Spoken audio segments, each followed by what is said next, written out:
और अब मैं मंच पे आमंत्रित करना चाहूंगी हमारे आज के सम्मेलन के मीडिया पार्टनर दैनिक जागरण के प्रधान संपादक राजेश उपाध्याय जी को कि वो आए और अपना वक्तव्य प्रस्तुत करें पत्रकारिता में कृत्रिम बुद्धिमत्ता के समावेशन पे।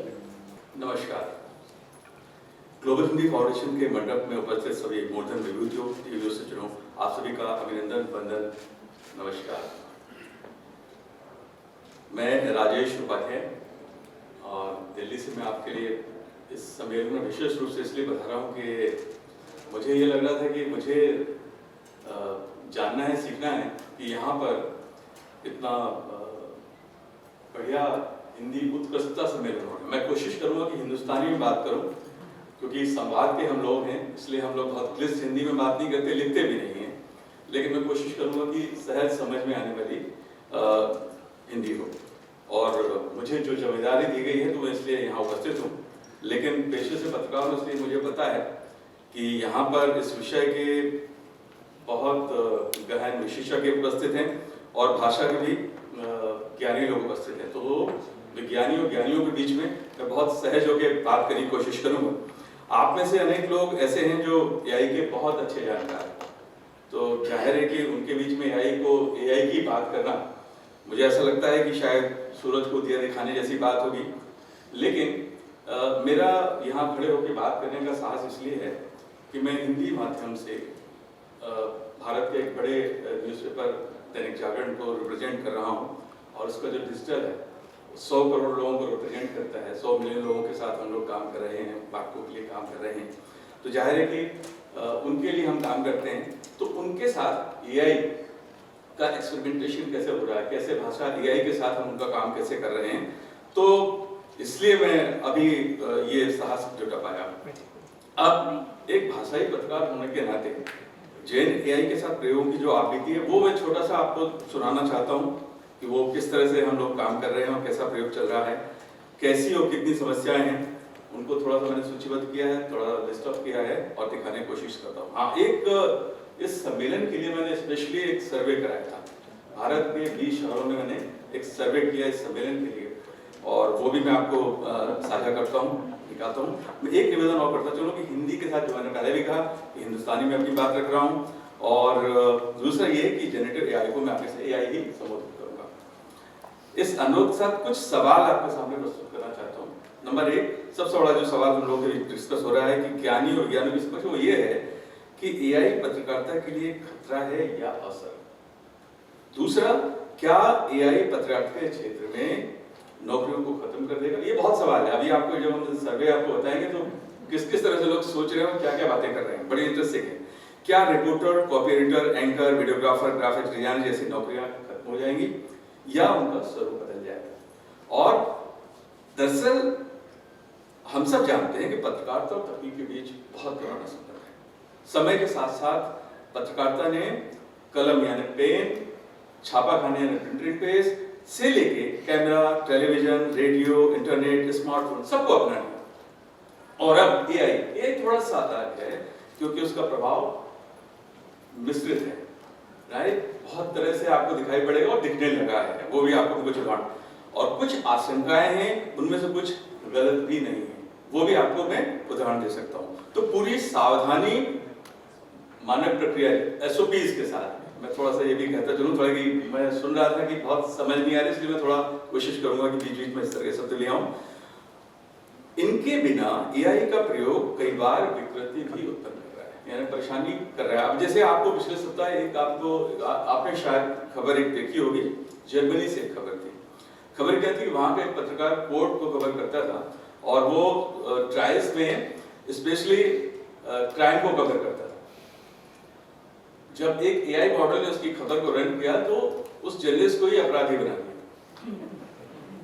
तो ये दुर्घटनाएं भी हो रही हैं, ये दुर्घटनाएं हो रही हैं और हमने रियल लाइफ में भी देखा है। सो हमने जो एक्सपेरिमेंट किया है आपको बताना चाहूंगा कि एआई की जो गणनात्मक पद्धतियां हैं, डेटा एनालिसिस की जो प्रोसेसेस हैं, एक छोटा से भी अगर उसमें कैलकुलेशन में थोड़ी सी भी अगर कमी हो जाए, त्रुटि हो जाए तो बड़ा आहित कर सकती है, बड़ी परेशानी खड़ी कर सकती है। और एआई की यही सीमा है, यही मानव संवेदनाओं, नैतिकताओं, पत्रकारिताओं के मूल्य को अभी भी, और जो हम लोग बातचीत करते हैं या जो भी, अभी मैंने इनमा में गया था, लंदन में हम लोग थे, तो दुनिया के सारे मीडिया के लोग वहाँ उपस्थित थे। यूरोप में सराजेवो गया था तो दुनिया के सारे फैक्ट चेकर इकट्ठे थे। अब ये पिछले 3 महीने की बात बता रहा हूँ। सबकी एक ही चिंता थी कि एआई से क्या होने वाला है, हमें कैसे फाइट करना है, क्या होना है। लेकिन सवाल ये नहीं है, सवाल ये है कि पत्रकारिता एक मानवीय पेशा है और जिसमें सत्य को संवेदनशीलता और दृष्टिकोण की जरूरत होती है, राइट। तो एआई से हमें डेटा प्रोसेसिंग ऑटोमेशन में तो मदद मिल जाएगी, लेकिन एआई से पत्रकारिता के मूल्यों को निर्धारित नहीं किया जा सकता। ये हमें समझना होगा और इसलिए भविष्य में हर मीडिया संस्थान को एआई टूल्स को अपनी खास जरूरतें, पत्रकारिता के मूल्यों के अनुरूप अनुकूलित करना होगा, कस्टमाइज करना होगा। हिंदी और खासतौर से भाषाओं के उपयोग के बारे में अगर मैं कहूँ तो निश्चित रूप से हिंदी समन्वय के जो तत्सम तद्भव होते हैं, उनसे अगर उनकी जो क्लिष्ट हिंदी है उसकी वजह से आपको पता है कि एआई में जो काम करने वाले लोग हैं उन्हें भी परेशानी है। तो इसलिए इंग्लिश की तुलना में जब हम बात करते हैं कि हिंदी में क्यों काम बहुत तेजी से नहीं हो रहा है, बेहतर क्यों नहीं हो रहा, तो वो समस्याएं हैं। तो यहाँ मैं आह्वान करूंगा भाषा विज्ञानियों से कि उनके साथ काम करें, उन्हें सपोर्ट करें। वो करना चाहते हैं लोग, लेकिन यही प्रोसेस है। तो एआई में basically data processing, machine learning, natural language processing, NLP, ये सारी चीजें जब तक भाषा विज्ञानी उन्हें सपोर्ट नहीं करेंगे तब समस्या तब तक बनी रहेगी, राइट। तो हिंदी के जो विविधताएं, अब आप हिंदी में हम लोग सब लोग कहते हैं कि साहब कोस कोस पर बदले पानी, 4 कोस पर बानी। तो भारत में तो देखिए साहब, आप एक गांव से दूसरे गांव चले जाते हैं, वहां बोली बदल जाती है। तो हिंदी में इतनी विविधता है, लेकिन ये उसकी ताकत भी है, ये उसकी ताकत भी है। तो हिंदी के साथ ब्रज, अवधी, भोजपुरी, मंगेली, बुंदेली, बहुत सारी चीजें हैं। आपको पता है भारत के एक कोने से दूसरे कोने तक जाते हैं तो सैकड़ों भाषाएं, बोलियां बदल जाती हैं। आप जब एक शहर से दूसरे शहर की यात्रा करते हैं तो आपको हिंदी के मानकीकरण के लिए ये चुनौतियां भी पेश करती हैं, लेकिन यही आपके लिए अवसर है कि हम सबको एक साथ भी करता है। हम आप अपनी बात, अपनी जो चीजें हैं वो एक साथ कह भी सकते हैं। भाषा विज्ञानियों को ये पूर्ण समर्थन के बिना हिंदी के लिए एआई अनुकूलन बहुत मुश्किल हो रहा है। ऐसा नहीं है कि ऐसा नहीं हो रहा। हम लोगों ने लास्ट ईयर, पिछले साल क्षमा करेंगे, हम लोग सब लोग बोलते बोलते थोड़ा, लेकिन पिछले साल हमने आईटीज के साथ में एक हैकाथन किया था कि हिंदी को एआई के साथ कैसे जोड़ा जाए और अपने काम में कैसे किया जाए। तो गूगल, मेटा, सारे लोग, आप लोग इस पे काम कर रहे हैं। तो हमने कुछ एक्सपेरिमेंट किया, 10 मॉडल्स हम लोग ने निकाले थे और न्यूज रूम में हमने 5 उनमें से मॉडल उपयोग करना शुरू भी कर चुके हैं हिंदी के। तो अब जैसे ये बहुत बेसिक बात मैं आपको बता रहा हूँ कि संक्षेपीकरण तो बहुत आसान बात है, सोशल मीडिया के लिए उपयोग करना बहुत आसान बात है। तो ये सारी चीजें बहुत बेसिक मॉडल है। ये सारी चीजें मेरे ख्याल से हिंदी में, भारत में अनेक न्यूज रूम में शुरुआत हो चुकी है इसमें और लगातार उस पर काम हो रहे हैं। लेकिन इन सीमित प्रयोगों में भी, चूंकि मैं एक पेशे से फैक्ट चेकर भी हूँ, तो हमने ये ख्याल रखा है कि एआई की वजह से कोई चूक ना हो जाए जिसमें हम सबको शर्मिंदगी महसूस हो या किसी का अहित हो जाए। तो हमारे जो भी मॉडल्स हमने डेवलप किए हैं उसमें सब में मानवीय हस्तक्षेप, ह्यूमन इंटरवेंशन सभी जगह। और इसलिए लेवल 1 पर जब वो एक बार एआई प्रोसेस कर देता है तो दूसरी बार फिर उसमें हमारे जो डेस्क है, एक स्पेशल डेस्क हमने क्रिएट किया इसके लिए, वो उसको प्रोसेस करके लाइन बाई लाइन उसको एक बार चेक करती है। तो इस तरह से हम लर्निंग भी उसको दे रहे हैं और हमारे मॉडल डेवलप भी हो रहे हैं।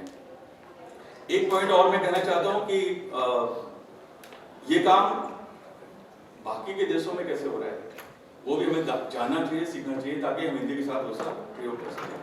कि चीन से लेके जापान, स्पेन, कोरिया, सब जगह काम हो रहा है, उनकी अपनी मातृभाषाओं में काम हो रहा है।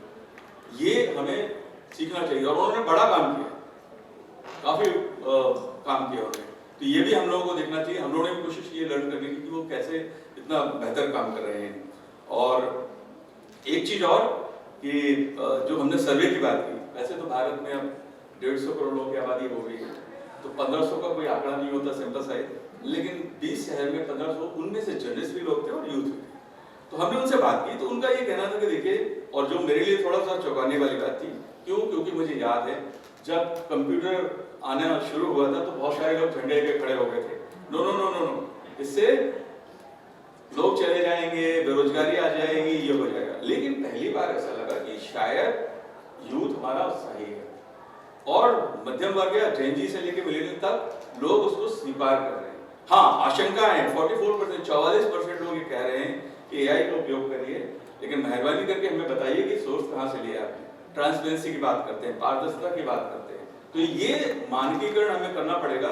एआई के साथ साथ हमें क्या क्या सावधानियां रखनी है, वो इथिकल, वो हमारे नैतिक, हमें पूरी लिस्ट बना के और हर हाल में लागू करना होगी हर खबर के साथ, जिसमें कि आपने अगर उपयोग किया है एआई का तो उसके नीचे आपको बताना पड़ेगा, सावधानी बताने कि हमने इसमें एआई का उपयोग किया है, ताकि अगर कोई गलती है, चूक है और लोगों को भी पता हो कि ये ऐसा नहीं है, तो ये भी हमें करना ही होगा। अब 44% जो लोगों ने तो मान लिया, लेकिन जो 60% लोग वो ये कह रहे हैं कि देखिए आपको ये ध्यान रखना होगा कि एआई की वजह से झूठ को बढ़ावा ना मिले, मिस इन्फॉर्मेशन को बढ़ावा ना मिले।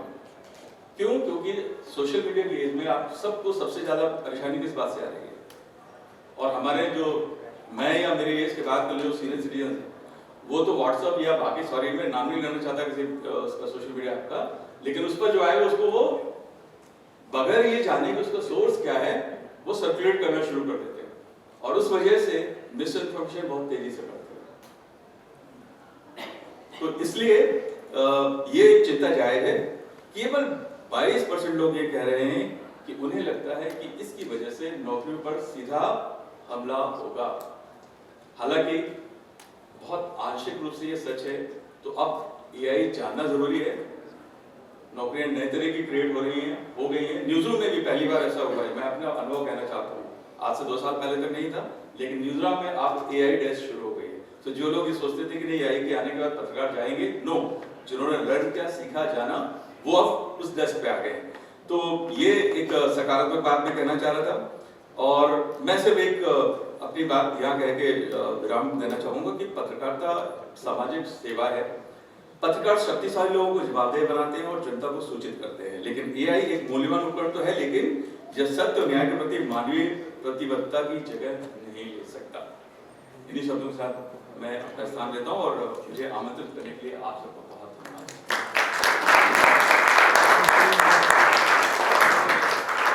बहुत धन्यवाद राजेश उपाध्याय जी। ये थे दैनिक जागरण के प्रधान संपादक और हमारे आज के हिंदी उत्कृष्टता सम्मेलन के मीडिया पार्टनर दैनिक जागरण से। आपने बहुत सही बात कही। एक कहावत है कि मनुष्य और मशीन को जो विभाजित करती है वो रेखा है संवेदना की। जरा सोचिए कि जब मशीन संवेदनशील हो जाए और मनुष्य संवेदनहीन, तो दुनिया कैसी होगी।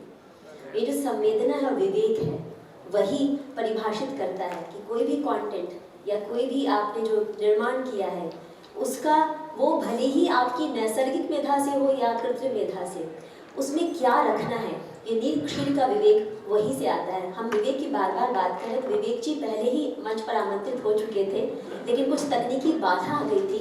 तो मैं चाहूँगी कि कार्यक्रम में विवेक का जो है वो भाव जगाने के लिए विवेक कुमार जी को मैं मंच पर पुनः आमंत्रित कर रही हूँ, जो वर्ल्ड वाइड हेल्थ एंड फॉर्नेचर के सीईओ हैं, यानी मुख्य कार्यकारी अधिकारी। बहुत बहुत धन्यवाद आराधना जी।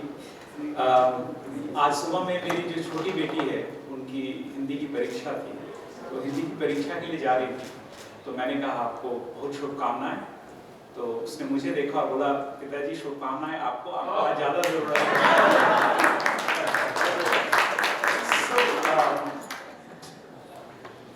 आज मैं आपको एक तस्वीर दिखाना चाहता था, और हम लोग हमेशा सूर्योदय और चंद्रोदय की बात करते हैं, और मेरे जन्म के 10 साल पहले ह्यूमन तकनीक से पहली बार फोटो ली गई पृथ्वी उदय, और ये नासा का जो सैटेलाइट था वहां से 1968 में उन्होंने फोटो लिया, और पहली बार जो यूनिवर्स का वास्ट ग्रे एक्सपेंस था उसके बीच में हमारी नीले रंग की पृथ्वी बहुत ही सुंदर लग रही। और आज भी जब मेरी कंजर्वेशनिस्ट से बात होती है, वो लोग बताते हैं कि शायद कंजर्वेशन की हिस्ट्री में ये सबसे इम्पोर्टेंट फोटोग्राफ है, बिकॉज ये दिखाता है कि हमारा घर एक ही है, और इसी घर को हमें अपने रहने के लायक बनाना है। तो जब हम कंजर्वेशन की बात करते हैं तो जैसा ममता जी ने कहा, आराधना जी ने भी कहा कि इसमें 3 चीजें शामिल हैं। पहला तो है ये पृथ्वी और इसकी जो संपदाएं जो हमें मिली हैं, इनमें से कोई भी चीज हमने बनाई नहीं है, हमने इनहेरिट किया है हमको। दूसरा है वो जीवन जो इस पृथ्वी पर है, और इस पृथ्वी पर जो जीवन है अनफॉर्चुनेटली वो बहुत प्रिकैरियस कंडीशन में है। मैं ऐसा क्यों कह रहा हूं? 1999 में world wide fund for nature WWF ने एक रिपोर्ट तैयार करनी शुरू की और उस रिपोर्ट का नाम था living planet report. Living planet report वो हम 1999 से रिलीज करते हैं और उसका उद्देश्य सिर्फ ये था कि 1970 से दुनिया में जो बायोडाइवर्सिटी है, जो अमाउंट ऑफ लाइफ है, उसको ट्रैक किया जा सके। और जो लेटेस्ट रिपोर्ट आई है उसके हिसाब से 1970 से, और वो शायद वो समय जब उस दशक में मैं पैदा हुआ था, उस दशक में शायद हम में से कुछ लोग यहाँ पर, बाकी सब लोग तो यंग हैं लेकिन कुछ लोग शायद होंगे, विश्व अपनी बायोडाइवर्सिटी 69% लूज कर चुका है। Since 1970 to 2022, 69% of biodiversity is lost. और जब हम फ्रेश वाटर की बात करें तो वहां पर ये लॉस 83% है। अब सोचने की बात यह है कि हम कैसे ऐसे भविष्य का निर्माण करें जहां पर कि जो मनुष्य हैं और प्रकृति है वो एक साथ थ्राइव कर सके। बिकॉज अगर वो नहीं होगा तो हम सब का यहाँ पर रहना बहुत मुश्किल है। तो हम 3 चीजों के ऊपर फोकस करते हैं। पहला तो ये है कि जो नेचुरल हैबिटेट्स है उनको कैसे प्रोटेक्ट किया जाए। दूसरा ये है कि जो स्पीशीज हैं जिनका एक्सटिंक्शन हो रहा है उनको कैसे रोका जाए। और तीसरा ये है कि हम सब जो फुटप्रिंट क्रिएट करते हैं ग्रीन हाउस गैसेस का, उसको कैसे कम किया जाए। नाउ इसके बारे में एक बहुत इंटरेस्टिंग कहानी है, और कहानी मेरे फेलियर की है लेकिन मुझे शेयर करनी पड़ेगी। मैंने 2 साल पहले अपनी PhD करनी शुरू की और हमेशा से मन में था, क्योंकि मेरे माता पिताजी दोनों प्रोफेसर थे और मुझे लगता था कि मैं ही एक निकला जिसने कुछ पढ़ाई नहीं की। तो मैंने करना शुरू किया और फिर मुझे रियलाइज हुआ कि क्यों ये करना इतना मुश्किल है, क्योंकि मुझे बीच में रोकना पड़ा, इतना टाइम नहीं था मेरे पास करने का। लेकिन मैं रिसेंटली ऑस्ट्रेलिया गया था जहाँ से मैं कर रहा था, तो सारे professors they were very kind. उन लोगों ने एक गोष्ठी आयोजित की जिसमें मुझे बुलाया उन लोगों से बात करने के लिए, और हम लोग इन्हीं समस्याओं के बारे में बात कर रहे थे। और आधे घंटे बात करने के बाद एक व्यक्ति वहां पर था, उसने अपना हाथ उठाया और बोला कि आप लोग इकोनॉमी की बात कर रहे हैं और आप लोग बहुत सारी चीजों की बात कर रहे हैं, लेकिन फंडामेंटल चीज आप कंप्लीटली मिस कर रहे हैं। मैंने कहा भाई वो क्या है? तो उसने बोला कि मैं फार्मासिस्ट हूँ, मेरा काम है दवाइयाँ, नई दवाइयों के ऊपर शोध करना, और हम ऐसी जगह पर हैं जहां से ग्रेट बैरियर रीफ एकदम पास में है। और जब ग्रेट बैरियर रीफ वाइट हो रहा है, हमें पता है ब्लीचिंग हो रही है, आप सब लोग सोचते हैं कि जो टूरिज्म है, जो पर्यटन है, उन सब से जो पैसे आते हैं उससे इकोनॉमी के ऊपर क्या असर पड़ेगा। मैं ये सोचता हूँ कि मैं जो दवाइयाँ जिनका मैं इन्वेंशन करता हूँ, जिनको मैं बनाता हूँ, उनमें से काफी सारों का जो इंस्पिरेशन है वो वहाँ की विविधता से आता है, वहाँ की जो जैविक विविधता है उससे मुझे वो इंस्पिरेशन आता है जिससे कि हम दवाइयाँ बनाते हैं। लेकिन आज की डेट में ये परिस्थिति है कि जिस रेट पर हम वहाँ के स्पीशीज को डिस्कवर कर रहे हैं उससे ज्यादा रेट पर वो स्पीशीज एक्सटिंक्ट हो रही है। आप सोचिए, जिस रेट पर स्पीशीज को डिस्कवर किया जा रहा है उससे ज्यादा रेट पर स्पीशीज एक्सटिंक्ट हो रही है। तो जब अगली दवाई बनानी होगी मानवता के लिए, मनुष्यों के लिए, तो वो दवाई का इंस्पिरेशन आएगा कहाँ से? क्योंकि वो जो प्रकृति है वो उसको हम हार्म कर रहे हैं। और ये अंग्रेजी में है, लेकिन I think my extinction is a precursor to your extinction. ये बहुत ही पावरफुल मैसेज है। अगला मैं इन सब चीजों के बारे में बात कर चुका हूं, तो मैं थोड़ा ज्यादा जा रहा हूं। ये कहानी मैं आपसे शेयर करना चाहता था। और हम सब लोग ये सोचते हैं कि ये जो समस्याएं हैं ये काफी दूर हैं, या तो समय से दूर है और 50 साल बाद होंगी, 100 साल बाद होंगी, हमें इसके बारे में क्यों सोचना है। तो WWF में जब भी कोई मेजर डेवलपमेंट होता है, कॉप के ऊपर पोजीशन होता है, कोई बिग चैलेंजेस होती हैं, तो लीडरशिप टीम्स की इंटरनल ब्रीफिंग ऑर्गेनाइज होती है। तो लास्ट ईयर सितंबर में एक मिडनाइट ब्रीफिंग का रिक्वेस्ट आया, तो मैंने बोला भाई पता नहीं क्या हो रहा है।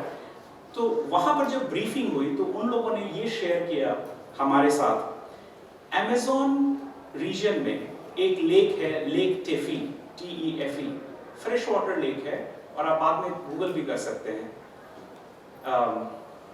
तकनीक।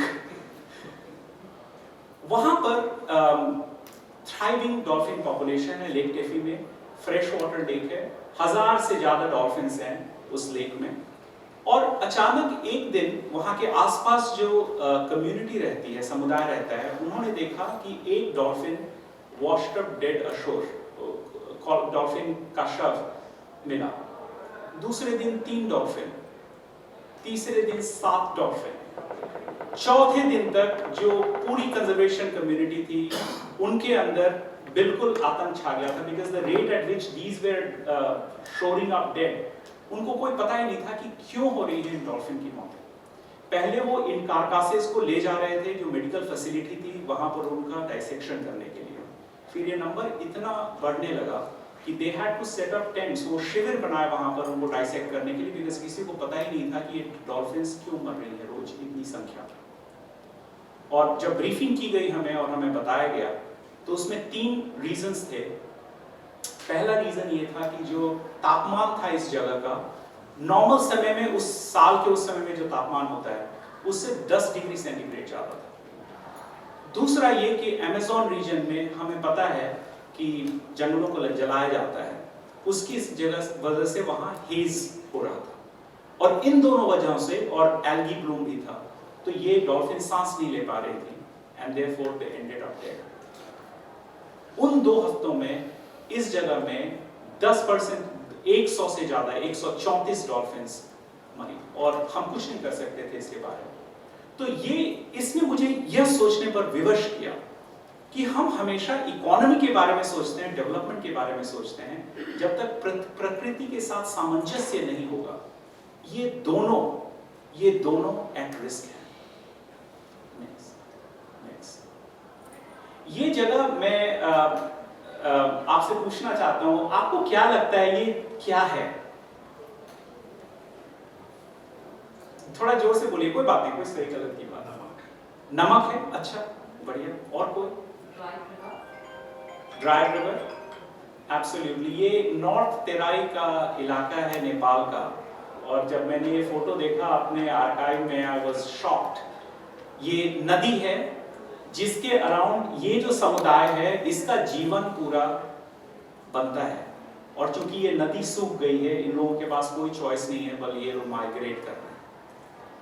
तो जो प्रकृति है और जो सतत विकास की हम लोग बात करते हैं, वो इसलिए सिर्फ नहीं जरूरी है क्योंकि उसकी वजह से एनवायरमेंटल बैलेंस बना रहेगा, इसलिए जरूरी है क्योंकि हम लोग जो मानव हैं, हमारा इसके ऊपर डिपेंड करता है।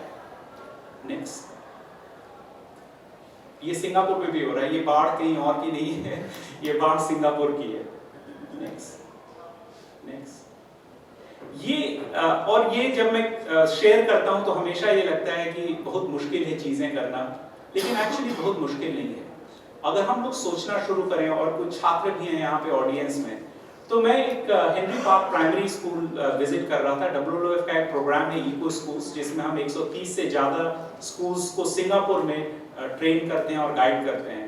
और वहां पर हम फूड वेस्ट की बात कर रहे थे, फूड वेस्ट की। और एक छोटी सी बच्ची है आन्या, बीच में हम लोग ऐसे थियोरेटिकली बात कर रहे थे, और उसने बोला कि एक्चुअली फूड वेस्ट को रोका जा सकता है। तो मैंने बोला कैसे रोका जा सकता है भाई? तो उसने कहा मैंने एक छोटा सा आविष्कार किया है, उससे तो बहुत अंतर पड़ा है। तो मैंने बोला भाई दिखाइए मुझे ऐसा क्या है। तो नेक्स्ट स्लाइड, उन लोगों ने मुझे ये दिखाया, इनका छोटा सा आविष्कार है। तो इसमें क्या होता है कि ये बेसिकली फूड वेस्ट है जिसका बिन साइज इन्होंने छोटा कर दिया है। बच्चों ने इसमें 2 सेंसर्स लगा दिए हैं। अगर लोग आते हैं और उसमें थोड़ा वेस्ट डालते हैं, इट विल स्टे ग्रीन। अगर ज्यादा वेस्ट हुआ तो वो रेड हो जाता है।